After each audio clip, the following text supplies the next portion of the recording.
गांव में तो सब जगह अकाल की परिस्थिति हो गई है। लगता नहीं कि अब इस गांव में ज्यादा दिन रुकना उचित होगा। काम के लिए बाहर गांव तो जाना ही पड़ेगा। भूषण काम की तलाश में दूसरे गांव की ओर निकल पड़ता है। चलते चलते वह विजयपुर गांव में आ जाता है। वहां उसका रहने का कोई ठिकाना नहीं था और उसके पास कोई काम भी नहीं था। चलते चलते वह एक अमीर किसान जगत सेठ के पास आ पहुंचता है। सेठ जी, मैं भूषण दूसरे गांव से आया हूँ। हमारे गांव में अकाल की परिस्थिति हो गई है। लोगों के खेत सूखे पड़े हैं। गांव में बूंद बूंद पानी के लिए लोग तरस रहे हैं। अगर मुझे आपके पास कुछ काम मिल जाएगा तो बहुत कृपा होगी बड़े भाई। अरे रे, लगता है तुम्हारी हालत बहुत खस्ता हो गई है। ठीक है, वैसे मेरे पास एक काम तो है, पर लगता नहीं कि तुम वो कर पाओगे। सेठ जी, आप चिंता ना करें। मुझे आप कोई भी काम दे सकते हैं। मैं वो काम पूरी मेहनत और ईमानदारी से करूंगा। अच्छा ठीक है भूषण, तो कान खोल कर सुन लो। मेरे पास 50 गायें और 50 भैंसे हैं। तुम्हें हर रोज उन जानवरों का गोबर निकालना होगा और रोज सुबह शाम उन्हें चारा पानी देना होगा।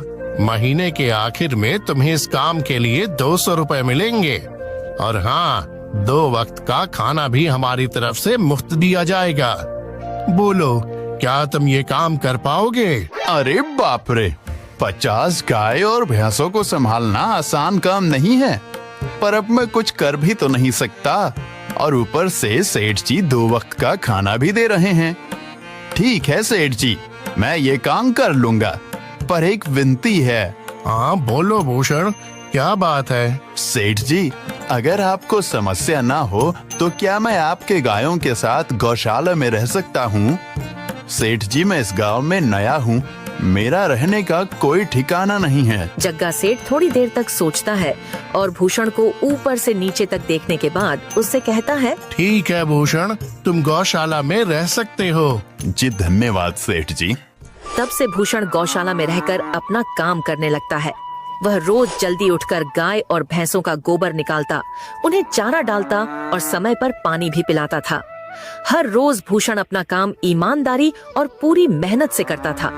जगत सेठ को भी भूषण का काम बहुत पसंद आने लगा, क्योंकि वह अपना काम सफाई से करता था। एक दिन जगत सेठ भूषण को बुलाकर उससे बोलता है, भूषण, मुझे तुम्हारा काम बहुत पसंद आया है। तुम गाय और भैंसों का अच्छा ख्याल रख रहे हो, इसलिए दूध की गुणवत्ता भी बढ़ गई है और गायें पहले से ज्यादा दूध भी दे रही हैं। इसलिए मैं आज से तुम्हारी तनख्वाह बढ़ाकर पूरे 400 रुपए कर रहा हूँ। आपका बहुत बहुत धन्यवाद सेठ जी। कुछ दिन ऐसे ही बीतने लगते हैं। भूषण जगत सेठ के पास बहुत मेहनत और ईमानदारी से काम करता है। धीरे धीरे भूषण के पास अच्छा खासा रुपया जमा हो जाता है, जिससे वह अपने लिए छोटा सा रहने लायक एक कुटिया बनवा लेता है। उस गौशाला में सोकर तो नाक से गोबर की गंध अभी भी नहीं जा रही। अब आखिरकार मुझे अपने घर में चैन से सोने को तो मिलेगा। तब से भूषण जगत सेठ के पास गौशाला में काम करने आता और 2 वक्त का खाना खाकर अपने घर सोने के लिए चला जाता था। कई साल ऐसे ही बीत जाते हैं। भूषण की मेहनत के कारण उसके पास अच्छा खासा रुपया जमा हो जाता है। एक दिन भूषण जगत सेठ से बोलता है, सेठ जी, आजकल गांव में चोरी की समस्या बहुत बढ़ गई है और मेरे पास कुछ रुपए भी जमा हैं जो मैंने अपने घर में रखे हुए हैं, पर मुझे उन पैसों की चोरी की चिंता हो रही है। आपको तो पता है कि मैं दिन भर आपके पास ही काम करता हूँ और सिर्फ रात में ही घर सोने जाता हूँ, इसलिए मुझे रोज उन पैसों की चोरी की चिंता सताती है। हाँ भूषण, तुम बात तो बिल्कुल सही कह रहे हो। आए दिन गांव में नए नए चोरी के किस्से सामने आ रहे हैं और दिन भर तो तुम्हारा घर खाली ही रहता है, तो चोरी होने की संभावना तो जरूर है। जगत सेठ थोड़ी देर सोचता है और फिर भूषण से कहता है, देखो भूषण, ऐसे समय में तो गांव में एक ही जगह है जहां पर तुम्हारा धन सुरक्षित रह सकता है, और वो है जमींदार का घर। क्या जमींदार का घर? हाँ भूषण, इस गांव के जमींदार बहुत ईमानदार और दयालु हैं। ऐसा मैंने कुछ लोगों से सुना है और उनके घर पर बहुत सारे पहरेदार भी हैं, तो चोरी होने की संभावना बहुत कम है। तुम अपने पैसे उनके पास रख सकते हो। अच्छा, ऐसा है क्या सेठ जी? ठीक है, फिर आज ही मैं जमींदार जी से मिलकर बात करता हूँ और उन्हें अपनी समस्या बताता हूँ। उस दिन भूषण जमींदार जी के घर उनसे बात करने जाता है। ए टूडको, कहाँ अंदर आए जा रहे हो? वहीं रुक जाओ। जी, मुझे जमींदार जी से मिलना है। मुझे उनसे कुछ काम है। क्या काम है तुमको उनसे? मुझे जरा बताओ। जी, मुझे कुछ पैसे रखवाने थे उनके पास, यही काम के लिए आया था मैं। अच्छा ठीक है, तुम अंदर जा सकते हो। नमस्ते जमींदार जी, मैं भूषण जगत सेठ के यहाँ काम करता हूँ। कुछ साल पहले ही मैं दूसरे गांव से यहाँ आया हूँ। अच्छा भूषण, बोलो तुम्हारा क्या काम है मेरे पास? जमींदार जी, मैं सालों से जगत सेठ के पास काम कर रहा हूँ और मैंने कुछ रुपए भी जमा कर लिए हैं।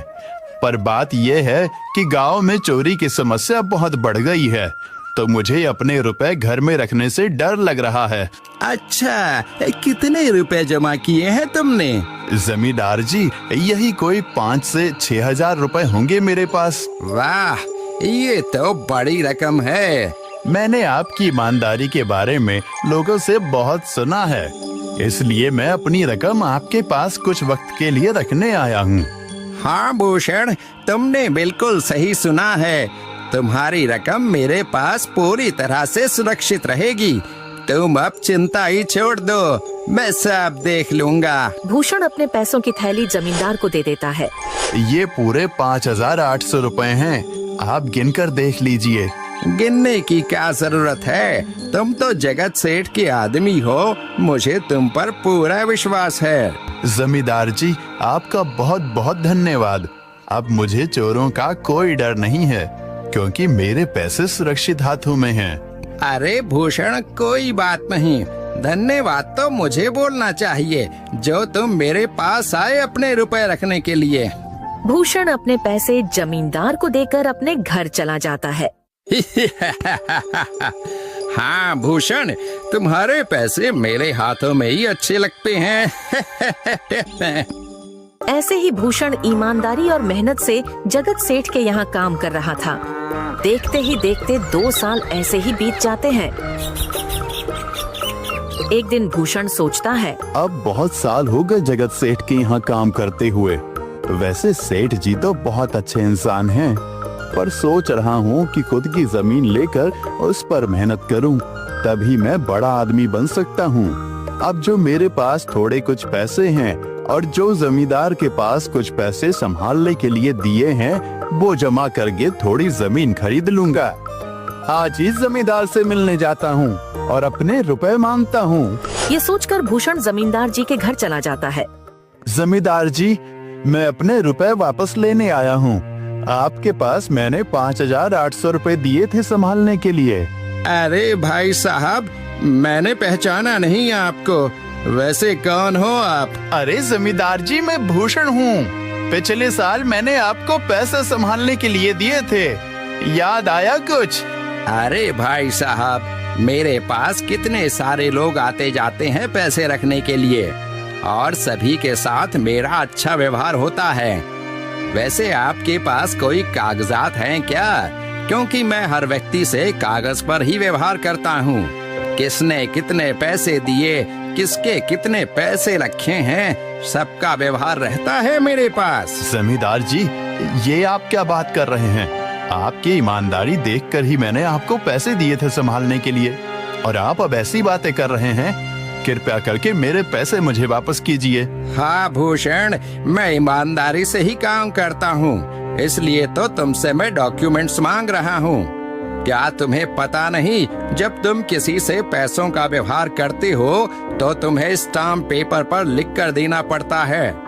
तुम किसी से भी पूछ सकते हो। नहीं जमींदार जी, मैं आपके पैर पड़ता हूँ, कृपया करके मेरे रुपए मुझे दे दीजिए। बड़ी मेहनत से मैंने वो पैसे जमा किए थे, मुझ पर ऐसा अन्याय ना करें। अरे क्या ये झूठ मूठ का रोना धोना लगाया है? लगता है तुम ढोंगी हो और मेरी ईमानदारी और भोलेपन का फायदा उठाकर निशान स्पष्ट दिखाई दे रहे थे। 2 दिन से भूषण घाव के दर्द के कारण जगत सेठ के है और वह बड़ा ही चिंता में नजर आ रहा है। भूषण भाई, तुम 2 दिन काम पर नहीं आए, क्या हुआ भाई? तबीयत ठीक है ना तुम्हारी? कुछ समस्या है क्या? अरे सेठ जी, आप खुद यहाँ आए हो। आप खबर भिजवाते तो मैं खुद चला आता। अरे भूषण, कोई बात नहीं, तुम्हें देखकर लगता है तुम बीमार हो। क्या हुआ है तुम्हें? जगत सेठ, क्या बताऊं, जिस जमींदार के पास पिछले साल मैंने अपने पैसे संभालने को दिए थे, वो आज मुझे पैसे वापस नहीं करना चाहता। वो बहुत लालची इंसान है, वो लोगों को ठग रहा है। और जब मैंने बाद में गिड़गिड़ाना शुरू किया तो उसने डंडे से मार मार कर मेरी पिटाई करवा दी और मुझे वहां से धक्के मार कर निकाल दिया। अरे बाप रे, ये तो बड़ा ही गंभीर विषय है। मैंने तो जमींदार के बारे में अच्छा ही सुना था, पर मुझे भी नहीं पता था कि वो इंसान इतना गिरा हुआ है। तभी मैं सोचूं, हर साल उसकी संपत्ति इतनी ज्यादा कैसे बढ़ रही है। मुझे माफ कर दो भूषण, मैंने ही तुम्हें जमींदार के पास जाने को बोला था। गलती तो मेरी भी है। नहीं जगत सेठ, आप तो मेरा अच्छा ही सोच रहे थे। ये तो उस जमींदार का लालच है। अब लगता नहीं मेरे पैसे उस जमींदार से वापस मिलेंगे भी।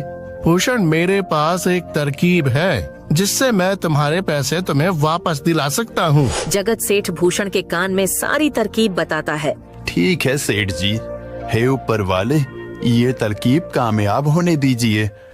अगले दिन जगत सेठ बहुत सारे पैसों को एक सूटकेस में भरकर खुद जमींदार के घर जाता है। अरे जगत सेठ, आज आप खुद यहाँ? बोलो भाई, इस गरीब के घर कैसे आना हुआ? हमारा तो ये सौभाग्य है कि आप जैसे धनी आदमी के चरण हमारे घर में लगे हैं। नमस्ते जमींदार जी। अरे जमींदार जी, आप तो मुझे अब लज्जित कर रहे हैं। वैसे मैं कुछ महीनों के लिए दूसरे राज्य में व्यापार करने जा रहा हूँ। मैं ये लगभग 50,000 रुपए लाया हूँ। मुझे डर है कि कहीं ये चोरी ना हो जाए। क्या आप मेरे सारे पैसे अपने पास संभाल कर रख सकते हैं? आपके सिवाय इस गांव में और किसी पर भरोसा नहीं कर सकता। अरे जगत सेठ, ये भी कोई पूछने की बात है? मेरे पास आपके पैसे बिल्कुल सुरक्षित रहेंगे। आप निश्चित होकर व्यापार करने जा सकते हैं। इस बार तो बड़ी मछली हाथ लगी है। बार बार ऐसा मौका नहीं मिलता। भारी माल हाथ में लगने वाला है। तभी वहाँ पर भूषण आ जाता है। अरे भूषण, तुम? अच्छा हुआ तुम आ गए। मैं तुम्हारे पास ही आने वाला था। मुझे माफ करना, उस दिन तुम्हें पहचान नहीं पाया। इतने सारे लोग मेरे पास आते हैं तो जरा परेशानी होती है, पर मैं अपनी बातों का बड़ा पक्का हूँ। हाँ रुको, मैं तुम्हारे सारे पैसे अभी देता हूँ। जमींदार भूषण के सारे पैसे उसे लौटा देता है। माफ करना भूषण, मेरे आदमियों ने तुम्हारे साथ उस दिन बदतमीजी की। मैं आज ही उनको काम से निकालता हूँ। भूषण बिना कुछ बोले वहाँ से चला जाता है। अरे क्या बात है जमींदार जी, आप तो अपने बातों के बहुत पक्के हैं। तो ठीक है, मैं अपने सारे पैसे आपके पास रख सकता हूँ। जगत सेठ इतना बोल ही रहा था कि तभी वहाँ जगत सेठ का नौकर आ जाता है। मालिक, अब आपको बाहर के राज्य में जाने की कोई जरूरत नहीं है। अभी अभी व्यापारियों का संदेश आया है और उसने कहा कि वो खुद हमारे गांव आ रहे हैं। अरे ये तो बहुत बढ़िया बात हुई। अब मुझे इतनी दूर नहीं जाना पड़ेगा। सुन रहे हो जमींदार जी, व्यापारी यहाँ आ रहे हैं। अब मुझे नहीं लगता कि ये पैसे आपके पास रखने का कोई मतलब होगा। चलो, आपका बहुत बहुत धन्यवाद। आपने इतनी ईमानदारी दिखाई मुझे। हाँ, पर अगली बार जरूर आपके पास ही आऊंगा। ऐसा बोलकर जगत सेठ और उसका नौकर वहाँ से अपने पैसे लेकर चले जाते हैं। धत तेरी की, ये क्या हो गया? ये 50,000 तो चले गए और जो भूषण के 5,800 रुपए हड़प लिए थे वो भी चले गए। आपका बहुत बहुत धन्यवाद सेठ जी। अगर आज आप ना होते तो मेरी सारी जमा पूंजी वो जमींदार हड़प लेता। भूषण, कोई बात नहीं। जो व्यक्ति मेहनत और ईमानदारी से कमाता है, ऊपर वाले उसका कभी बुरा नहीं होने देते। और जो हराम की कमाई